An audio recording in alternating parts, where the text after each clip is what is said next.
Ja hyvää päivää. Se olisi tänään uuden pohjapanssariasennus. Tässä pyörässä oli tämä Nomad Advendi, tämä pohjapanssari, ja niin kuin näkyy tässä näin, niin tämä muoto on vähän tämmönen. En itse siitä niin välitä. Tuolla suolla kun menee ja muualla, niin jää helposti kantamaan tosta noin. Ja jos menet joku puun ylityksen tai jonkun tämmösen näin, niin en tiedä miten toimii siinä. Niin tilasin sitten AXP pohjapanssari.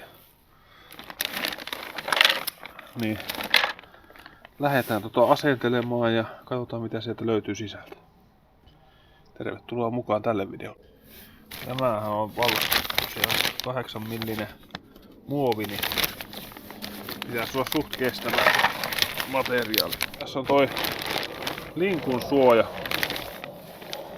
kanssa, ja olisikohan tuo, että se suojaisi jarrusylinteriäkin. Mitäs muuta täällä paketissa on? Kaikenlaisia muovihilppeitä.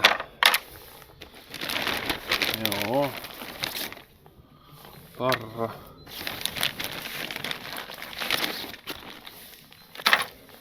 Siinä on lisää tarroja ja pultteja ja mustereita. Mistäs toi tuohon? Ei mene naarmuille. Ihan koista merkitystä, kohtahan se menee tuolla metikössä kuitenkin naarmuille. Aletaan kaivaa ohjeita esille. Mä suunnittelin aika pitkät ohjeet. Saattaa jonkun aikaa mennä, että saan näin luettua, niin alan selvittelemään asiaa ja näytän sitten miten se piti kasata sen jälkeen kun on sen tehnyt. Niin, ensimmäinen osa on tuossa paikallaan ja nyt pitää käydä siihen hakemassa työkaluja. Noin 2,5 senttiset, mitkä tuli tähän näin. Tänne tuli tää yksi pala tulee tuohon. No niin, taas askel eteenpäin. Tässä on tämmönen 16 milliä pitkä tämä, mikä tulee sitten tähän näin. Niin siinä ei ole valmiiksi porattua reikää, niin se pitää niinku sitten itse väännellä tuohon. Ei varmaan ihan hirveetä voimaa kannata käyttää, että se ei korkkaa.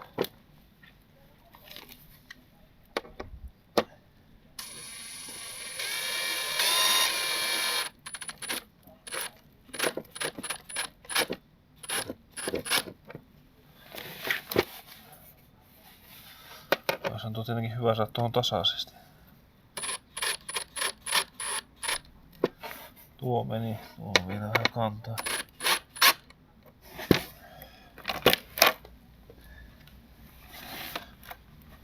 Siinäpä se on. Hyvät on nuo työkalupuolet tosiaan tuolla toisaalta, niin vähän joutuu tämmöisellä räpsyillä vääntämään. Se kirras on oikein kunnolla. Siinäpä nyt ois. Muuta kuin sitten aletaan ihmettelee näitä osia, että miten ne pulttautuu. Ne tulee tuohon noin tuossa. Onkin. Sitten on nämä pisimmät, niin ne tulee sitten tähän.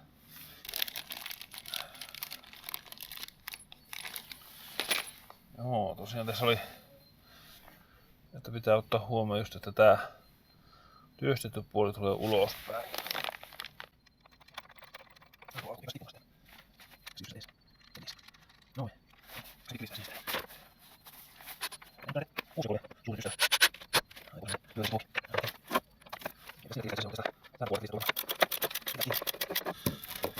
Noin. Mitäs sitten? En tiedä jaksanko mä tämmöstä tarraa liimata tuohon. Se on vähän vielä mietinnän päällä. Sitten se pitää ottaa tuo vanha pois. Niin kuin sanoin, niin vähän työkalut on heikonlaisesti. Ei jaksanut lähteä hakemaan niitä tuolla tallilta. Se on aina tätä sinua.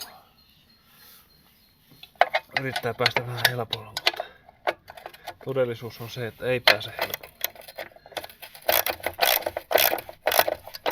Ja vähän koputeltiin, niin saatiin se pois, katsotaan lähtisikö se täältä lopukin matkaa sitten.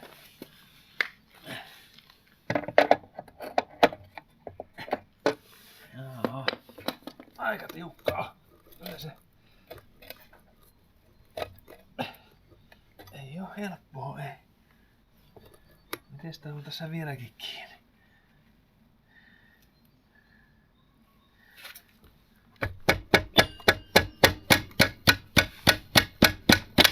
Tiukkaa on.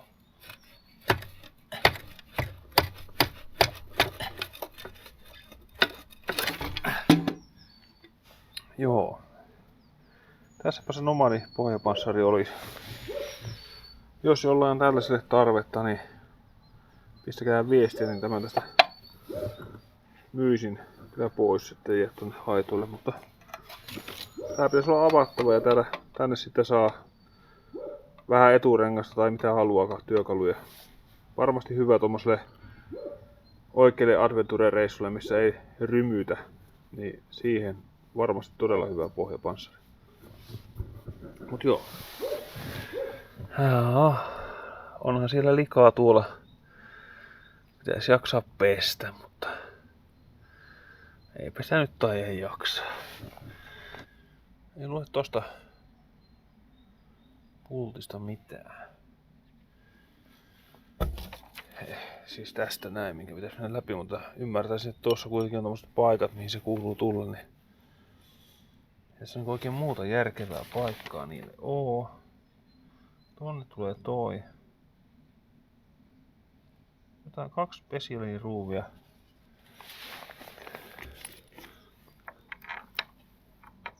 Ne niinku tulisi tohon noin, mutta mikä se vastakappale tälle sitten on? Täällä rungossa. Tuohon ne tulee.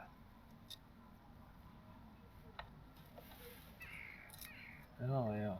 Tosiaan tämä systeemi kuuluu tähän näin. Laitetaan se tohon kiinni, että jos joku tätä haluaa ostaa, niin osat on tallessa.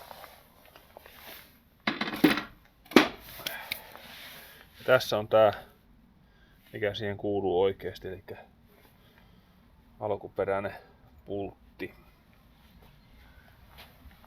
Laitetaan se tuolta sisään. Jos se sinne sattuisi menee. Menihän se.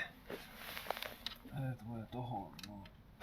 Joo, tosiaan hakee momenttia vain, että saadaan tää oikeesti käännettyä momenttiin. Meillä 45 newtonia on tää kiristys tässä näin. Sen jälkeen kun itsellä tuo jarru satula irti, kun oli vähän huonosti sen kirrannut, niin siitä tuli se show silloin aikaisemmin, niin sen jälkeen niin olen tykännyt pistää momenttiin näin. 45 on aika paljon näköjään. No nyt se maksaa. Yes. No niin.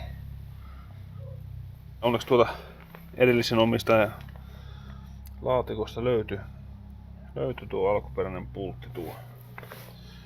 Hieno homma. Oishan se voinut olla hukassakin. Sitten olisi ollut taas ihmetyksen aika.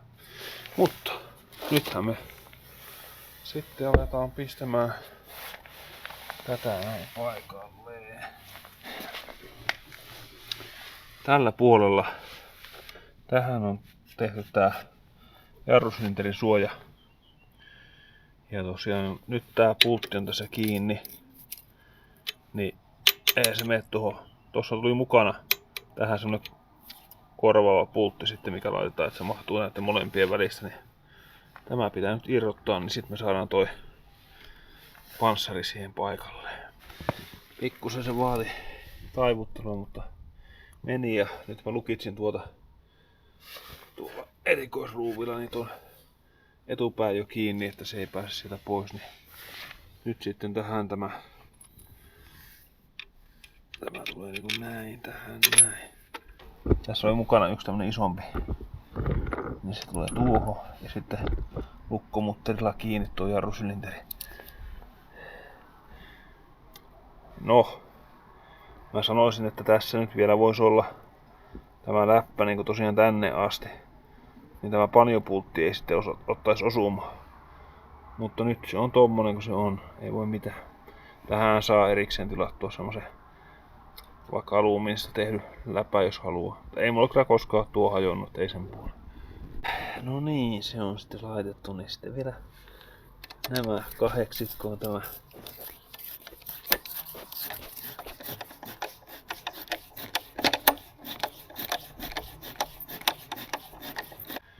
No niin, siinäpä se nyt on tosiaan ja tosiaan tonne jäi vähän auki toi, mutta se toiselta puolelta kun katsoo, niin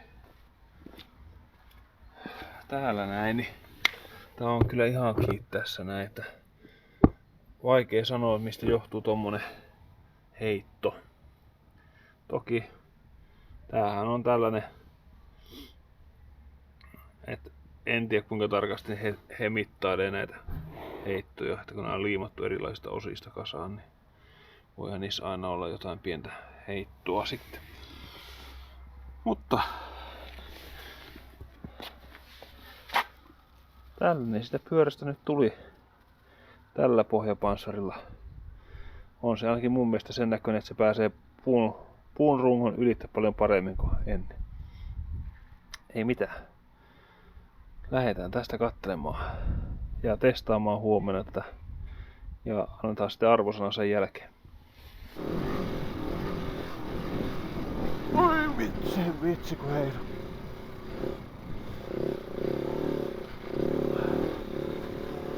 Kyllä. Saa varovainen olla. Tuossa tuli varmaan jo aika hyvä töyssy.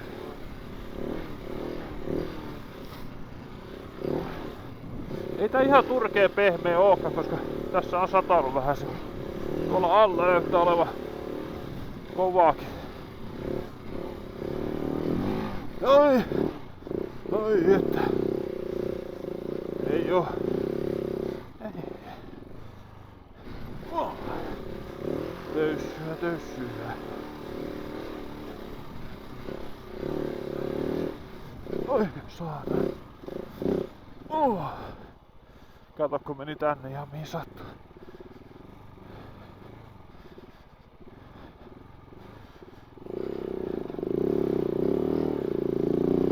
Ajamassa pitäis vaan käydä enemmän, niin oppis tämä pehmeällä ajamisenkin paremmin. Taas on vähän hartialukkoa ja turhaa jännitystä. Se on tällaista silloin.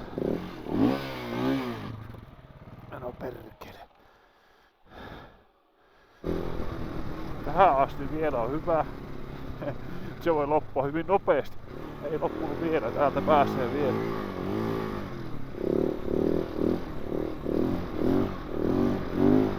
Aika pehmeitä hiekka.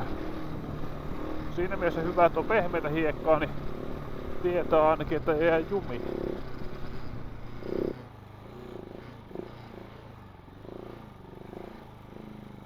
Oi saatan! Kun oli tuommoinen kanto tuolla alla. No, nyt se pohjalevykin tuli testattu. No niin, tultiin tähän ottaa niin sanottu loppuyhteenveto tosta AXP:n pohjapanssarista. Tosiaan se on nyt tässä ollut mulla mukana, ollaan ajettu motocrossia ja nyt on ajettu vähän tämmöistä rynkytysmaastoa, vähän puunjuuria. Puuta en löytänyt mitä olisi ylittänyt oikein sellaista kunnon puuta, mutta ei siinä mitään. Kyllä mä uskon, että se ottaa senkin, kun se on nyt ottanut noin puujuurakot ihan hyvin vastaan tossa. Tuossa toi vielä köhisee ja suhisee tuo kone niin paljon, että ei miten lähemmäksi mennä. Se muuten peittää puheen äänen. Mut joo, oon ollut tyytyväinen. Tuntuu, että se on vähän hiljaisempi, kun se on metallinen. Siellä se on toiminut ja ei ole mitään ongelmia ollut. Luistaa paremmin, sen on huomannut tosiaan, että noissa semmosissa kohdissa, missä tarvitaan sitä, että sä pääset pois siitä penkan reunalta tai mistä vaan, niin toi muovinen luistaa vähän paremmin kuin semmonen metallinen, ainakin se normaali. Ei mulla sen aikaisemman pohjapanssarin kanssa, mikä oli tosi pieni, siinä vanhassa kotarissa, niin sen kanssa ei ollut kyllä mitään ongelmaa, että se toimi kyllä kaikissa tilanteissa kanssa. Tämähän on vähän samanlainen, tuommoinen paljon pienempi. Mutta tosiaan se Nomadi, niin se oli niin leveä. Ja sitten siinä oli se edessä se työkaluboksi, niin se vähän siinä rasitti. Mennäänpä katsomaan, jos tuo kohta lopettaisi tuon vinkun. Pyöräkin saa itse se jäähytelty siihen kuntoon, ettei tarvitse enää koko aika suhista. Totta kai pysäytin itseni tämmöiseen muurahaiskasaan. Mutta mä ajattelin nyt näyttää kuitenkin tätä pohjapanssaria, että missä kunnossa se nyt on. Täällä nyt on kuitenkin tässä tullut ajettua jo useampi 100 kilometriä ja ei tuolla pohjassakaan näy mitään. Pultikki on pysynyt paikallaan. Ja tosiaan hyvä, että on tänne ylös asti suojaa. Tuohon voi aika kovasti lyödä, ei tule mitään. Ja sitten on tosiaan täällä on näille suoja. Tuossa tosiaan saisi olla pidempi tuo lätkä. Sitä silloin alussakin jo sanoin, että vähän hankala, kun nyt pitäisi hankkia lisäpalikka vielä tuohon. Tämähän voisi jatkoa ihan hyvin tuohonkin tuolla muovilla. Tuokin on nyt mennyt vähän tuonne omalle paikalle ja paremmin tuossa ajo tärinän aikana. Kaikki on pysynyt paikallaan, niin ihan on tyytyväinen ollut. Ei kai siinä mitään, niin minäpä tästä muurahaiskasasta nousen ja annan iso suosituspeukku tuolle AXP pohjapanssarille, ei mitään vikaa. 185 € oli toi toimitettu tuolle tarvikekeskukseen. Pikkusen halvemmalla saattaa Kärkkäiseltä ja muualta saada, mutta tulee aina postikulut päälle, niin ollaan aika lähellä samaa kuitenkin. Niin hyvä tukea noita erikoisliikkeitäkin välillä. Ei mitään, seuraaviin videoihin. Se on morjes.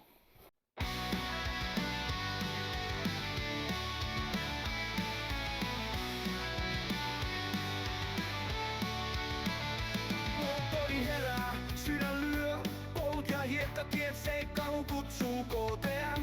690 RJ, alamaa värisee.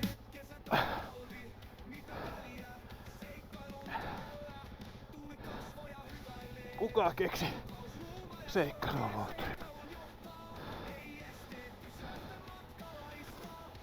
Tai eikä tässä mitään muuten ole vika, mutta kun ei oo skille.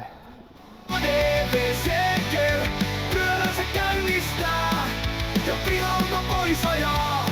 On seikkailu valmis alkamaan. Seikkailu on nyt ja tässä. Joten nauti siitä, sillä huomisesta ei tiedä. Jäätikköä, hiekka tai lunta, haasteet ei pelota kulkijaa. Jokainen mutka, jokainen tie on pala tarinaa, se eteenpäin vie. Liekki palaa, kauas kutsuu, horisontissa maisema muuttuu. ADVC-kel matkalla sinne, ei mikään tunne, oot tätä parempi vaikka tie vie minne.